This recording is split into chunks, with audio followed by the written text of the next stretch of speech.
देखो अपने दुख की बात मैया सुन, तुम्हारे लिए कह रहा हूं।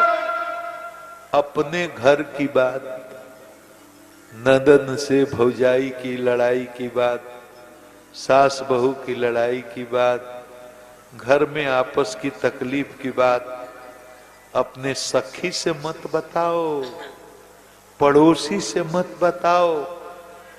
तुम्हारे अंदर बहुत दुख है, बहुत पीड़ा है, बहुत परेशानी है, लेकिन अपने दुख की बात अगर तुम बताओगे किसी को, तुम्हारा मजाक उड़ाएंगे लोग।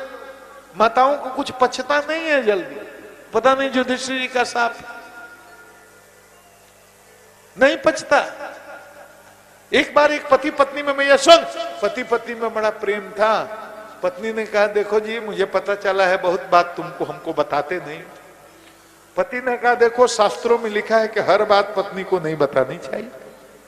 उसने कहा अरे मुझे नहीं बताओगे, मैं तुम्हारी धर्म पत्नी हूं, तुमसे प्रेम करती हूं। कहा मैं भी तुमसे प्रेम करता हूं लेकिन सारी बात तो नहीं बताऊंगा। पत्नी ने कहा तब तुम्हारा प्रेम नकली असली नहीं है, हमें सब बात बताओ। तो पति ने कहा कि एक गुप्त बात बताता हूं, किसी को बोलना मत, नहीं तो मेरी फांसी हो जाएगी। पत्नी बोली हाय राम, मैं अपने हाथ से अपना सुहाग उजाड़ूंगी, तुम्हारी बात बताने से अगर तुमको फांसी हो जाएगी तो हम कभी किसी को ये बताएंगे क्या? तो पति ने कहा तू मायके गई थी ना 1 महीना के लिए? तो हाँ। तो उसी बीच में एक आदमी को मैंने जिंदा मार दिया, हत्या कर दिया। हत्या करके इसी आंगन में मैंने गाड़ दिया है, ऊपर से लिप दिया है, लेकिन ये बात किसी को बताना नहीं, फांसी हो जाएगी। बोली कि राम राम, मैं कभी बताऊंगी, मैं ये विधवा होना है क्या? निश्चिंत रहो। अब पति ने बता दिया, लेकिन पत्नी को तो रात में नींद ही नहीं आई,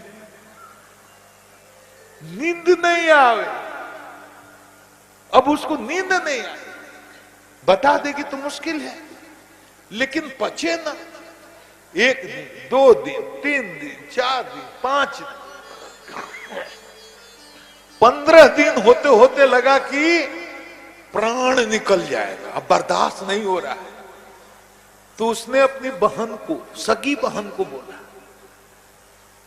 उसको बोला बहन आजा, बहुत जरूरी बात कर।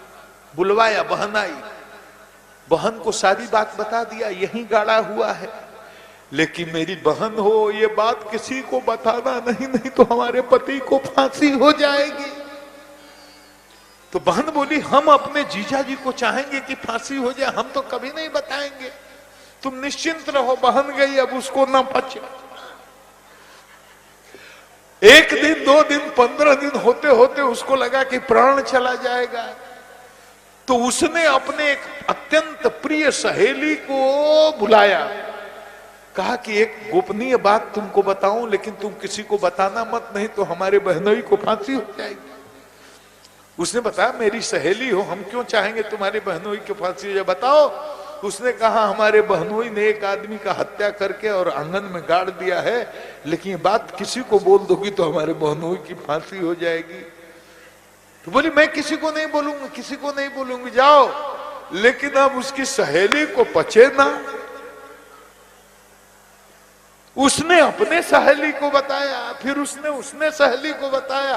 15 दिन, 2 महीना होते होते एक दिन शहर का कोतवाल पुलिस लेकर के घर पहुंच गया। दरवाजे पर ठोकर दी, खिड़की से देखा। पति ने कहा देवी तुमने वो बात किसी को बता दी है क्या?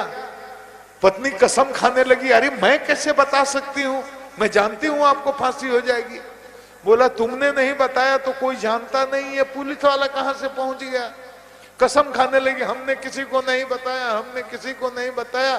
दरवाजा खोला गया, कोतवाल साहब आए, आंगन में खुदाई होने लगी। अब खोदते खोदते तो भीतर से एक बकरी का मूड़ी और बकरी निकला। तो पुलिस वाले चले गए, लेकिन पति ने कहा अगर सचमुच मैंने किसी का कत्ल किया होता और यहां गाड़ा होता तो आज हम फांसी पर चढ़ गए होते। इसलिए पता नहीं युधिष्ठिर का क्या साप है, माताओं को सारी बात पचती नहीं है। नहीं बताएंगे, नहीं बताएंगे, सब बता देंगे।